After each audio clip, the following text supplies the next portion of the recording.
kind of wanted to explain this video. So last weekend, we did a massive walk on Dartmoor and we didn't really see much. And then on the Sunday, we didn't do any bird watching because we had some social plans. And then during the week, so on Wednesday, we went around Devon and did a few bits in Devon. Because we had the day off work. So we went to Ferrelstone and South Hewish Marsh. South Hewish Marsh is a marsh of South Milton Sands. So we parked at Ferrelstone, which is really close to it, and then we walked over to South Hewish Marsh. That was really good. Saw Medgull there, which I'm really happy about. And then we went to Snapton Sands, which is one of my favourite places ever. And then on Saturday, which is today, so you know this video is going to have 2 Saturdays and 2 Sundays in it. We went back to Dartmoor and did another 8-9 mile walk, and I didn't get any footage because the conditions were horrendous. I couldn't even see to go on my phone to vlog really because my glasses were just constantly blocked from the amount of misty rain that was, and it was windy, so the rain was really hitting us. And now we are at another place in Dartmoor, and we just had a look around.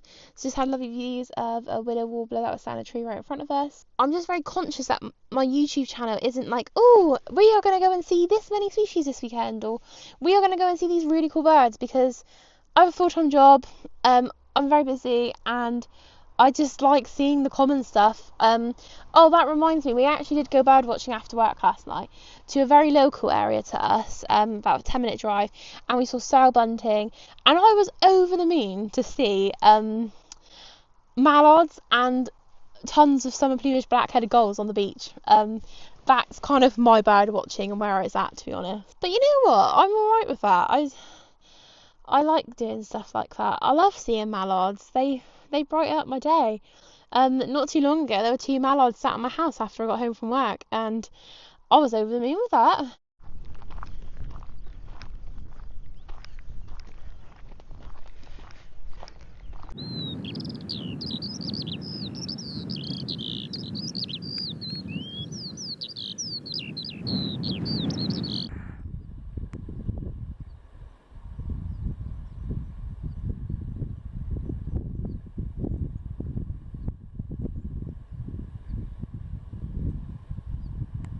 We just saw a red kite, so I'm sat on a tour at the moment, having a bit of a rest because we've walked 5.9 miles now, and this massive bird of prey came so close behind Matt, and I actually shouted because I got scared. I think it was the shock of it. I'm not really scared of red kites.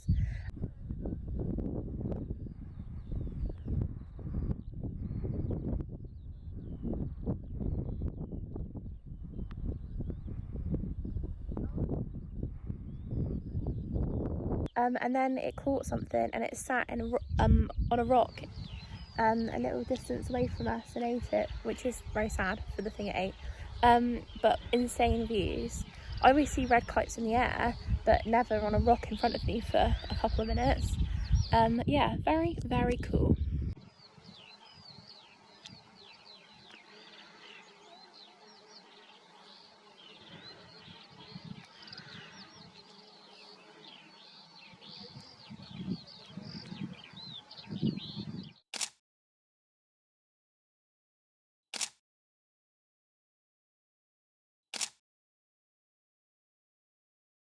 I am very scared of cows.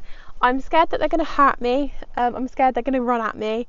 And wherever I go on Dartmoor at the moment, there seems to be hundreds of them. So we were at the end of this 8-mile walk, and we're really close to the end, and there were about 100 cows on the path. It was that bit there where we couldn't go on the grass. We had to stay on the path. The best thing to do is just talk really loudly and shout at the cows. So I was brave. I put my big girl pants on and I just shouted like, come on then, let's move along, well done. And I was complimenting the cows, I was shouting and speaking, and I was like, go on, you can do it, move along.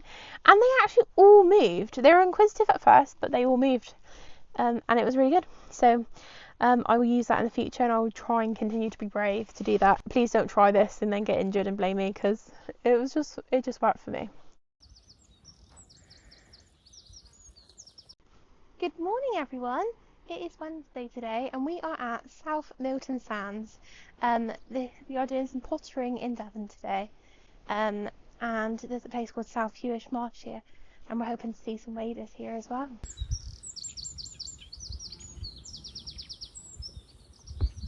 We didn't take many videos at South Hewish Marsh, so here are some photos instead.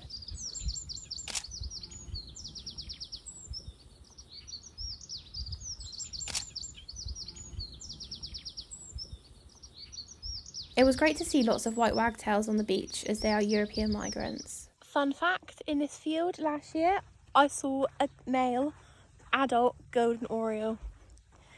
Oh, memories, I haven't been here since, but just on that tree line we saw it.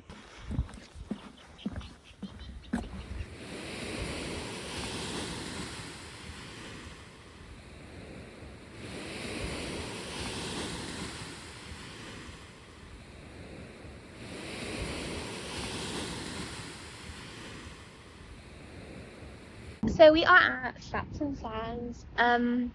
I really like just being here in general. I was hoping to get sandwich towns because we haven't seen a sandwich town this year. I haven't seen any yet, so perhaps it's too early. Definitely seen them in July and August, so perhaps we're too early. It was cool to see a med gull and a kittiwake on Clapton Sands beach, as we don't often see them. Look at this kittiwake's little earmuffs. Oh, so cute. We used to get confused between med gulls and black-headed gulls when we first started birding. Adult med gulls have a beautiful black head, much darker than a black-headed gull. Note that adult birds will have white primaries, but the younger molting birds won't. They have a shorter, thicker bill and a bulkier head, like a large gull, and generally more chunky appearance. Black-headed gulls, on the other hand, have a chocolate brown head, black tips on the primaries and a thinner bill.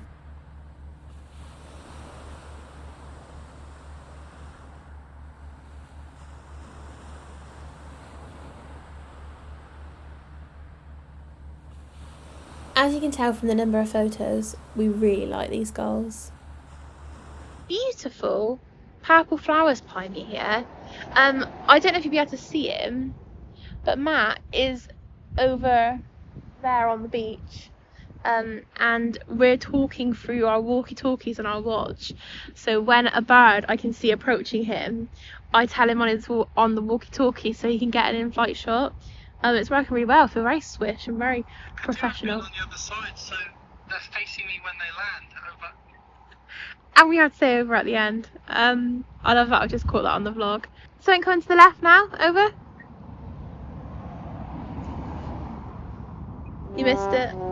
Over. Okay, so there's a herring gull in the air, and it is coming fast, approaching him. Herring gull coming from the left. Over. See if he gets it. He is getting it. That's awesome. Snapping away. Oh, I love that. I have my nooses.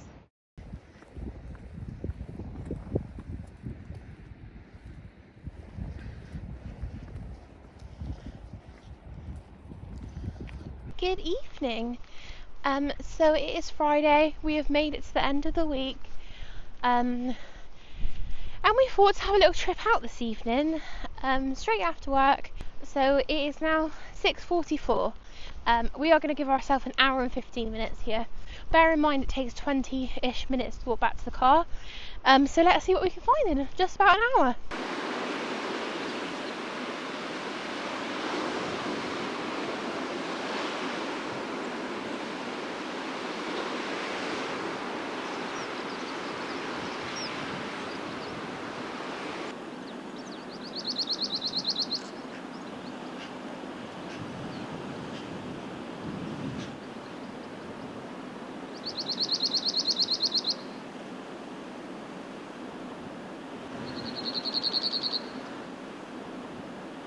One of the first birds I actually heard here was sow bunting, and just had stunning views of a male. There's white throats everywhere.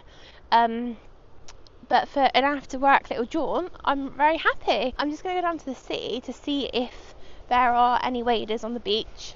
I've seen a gannet and a fulmar out to sea, so that was really cool. I've seen linnets, I've seen white throats, which I think I've already mentioned, cormorants on the island. Yeah, very happy so far. Just spending an hour after work. It's lovely. I don't know if you can hear the sail bunting, but it's just epic. It looks like it's high tide, so I'm not sure how many waders we'll get. But let's have a look together, shall we? So what have we got? Herring gull. Oh, oyster catcher. Mallard. You will come to learn this about me. I love mallards. Whenever mallards go past me, I always go like lad, lad, lad, and I don't know why. Oh, so a ton of summer plumage black-headed gulls just landed. So I've got to get my camera on that.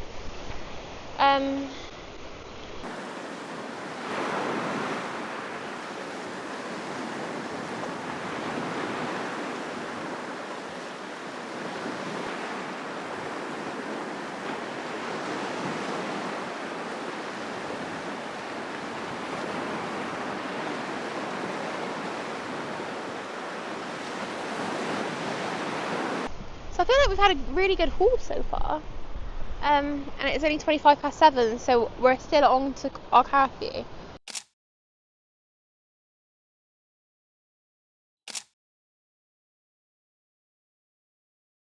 While I've got you guys, we keep getting bitten by ticks. So we live really close to Dartmoor. We're in the habitats. It just comes natural with bird watching. So what I've done is I've created like a little bag of like just bits and bobs that I think that I'll need for when I'm out bird watching, and I've put it in my rucksack. Only because I am petrified of getting Lyme disease, so I always check my legs for ticks after. So last Saturday when I went to Dartmoor, and we did that really big walk over a whole day, I had 7 ticks on me. So I had 6 on my left leg, and then I had 1 up here. So luckily we got them all off before anything happened, and I spoke to a doctor, and it's all good. So I'm kind of aware that we go in these habitats, and I just want to make sure that I do everything that I can to kind of minimise anything. And so I've just got this little bag that I found at home. It's just a little pouch, and I've put some bits in here. I got some hand sanitizer because touching ticks and just being on Dartmoor, there's lots of poo. It's kind of disgusting, so I think that this will come in very handy. And then I also got some handy cleansing wipes. So these were in Superdrug for 50p each. So I thought, you know what, I might as well get these. And then next up, I got some tweezers. Well, I've actually had these for a little while. So these are the tweezers that I pick ticks out with. And then Germaline. So this is what I put on after I remove a tick, because it is antiseptic. And then, interestingly, Matt saw this online, and I bought this for, I think it was about £9 in Superdrug, and it's called I'm sure everyone's already heard of this, Jungle Formula. So it's maximum any destination. It says up to 9 hours protection from mosquito, ticks and biting insects, and it's an insect repellent. So when I told Matt that I wanted to get this, he said that it had to have a specific ingredient, which is called DEET, D-E-E-T. So this has got 50% of that. So I think what you do is you spray it on you. Don't know what it smells like, but yeah, I'm up for trying this. Anything to kind of prevent tick bites.